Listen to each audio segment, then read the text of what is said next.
लेकिन ये जो चुनाव है 2024 का, ये चुनाव लोकतंत्र और संविधान को बचाने का चुनाव है।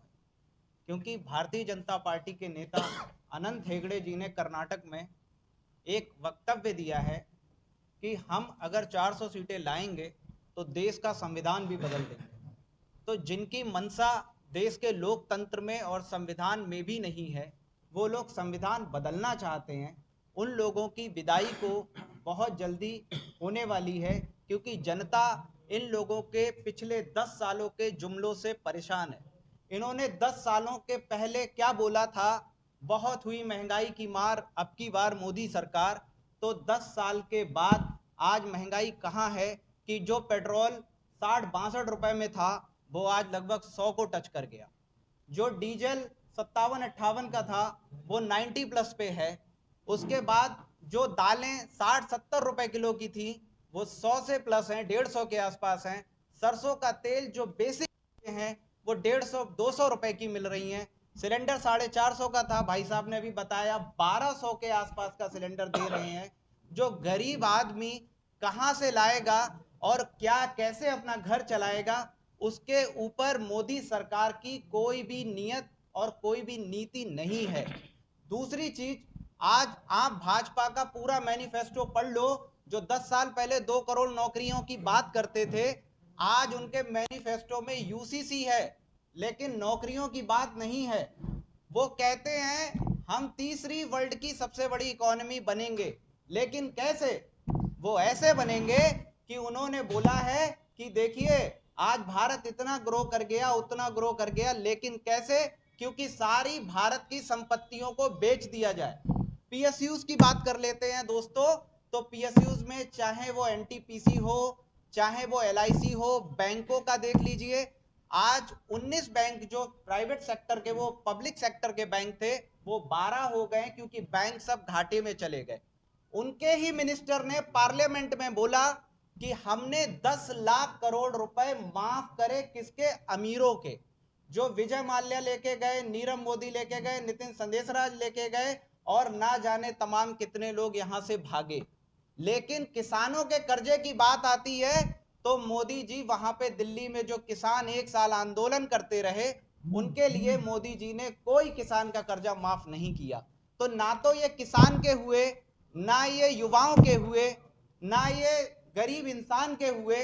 इनके मैनिफेस्टो पूरा पढ़ लीजिए, उसमें सिर्फ लड़ाई झगड़े के मैनिफेस्टो मिल जाएगा, जिसमें यूसीसी की बात जरूर होगी, लेकिन एक कॉमन आदमी का विकास कैसे होगा, वो उनका एजेंडा नहीं है। अब बात कर लेते हैं महिलाओं की। उन्होंने महिलाओं के लिए 10 साल पहले एक नारा दिया था, बहुत हुआ महिलाओं पर अत्याचार, अब की बार मोदी सरकार। तो महिलाओं के मुद्दे पर प्रधानमंत्री जी आपसे हमें उम्मीद थी कुछ करेंगे, लेकिन मणिपुर का मुद्दा देख करके, और दिल्ली में बैठे वो रेसलर जो देश का नाम रोशन करके आए थे, उन वो बेचारे इतने समय तक बैठे रहे। आपने ब्रजभूषण सिंह के खिलाफ कार्रवाई नहीं की। कुलदीप सेंगर का मामला आया तो भी आप चुप रहे। आपने महिलाओं की जो आत्मरक्षा होती है उसके लिए एक शब्द नहीं बोला।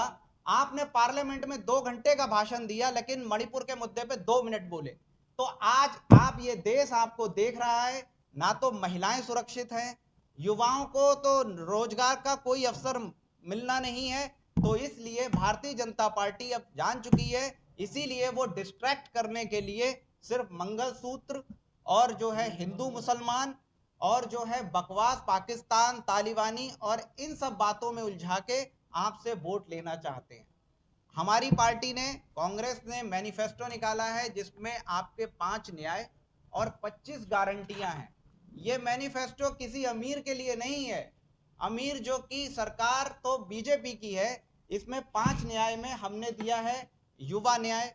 युवाओं को जो 30 लाख सरकारी पद खाली हैं, वो तुरंत केंद्र में हम भरेंगे। हमारी इंडिया गठबंधन की सरकार आएगी तो युवाओं को 30 लाख नौकरियां दी जाएंगी।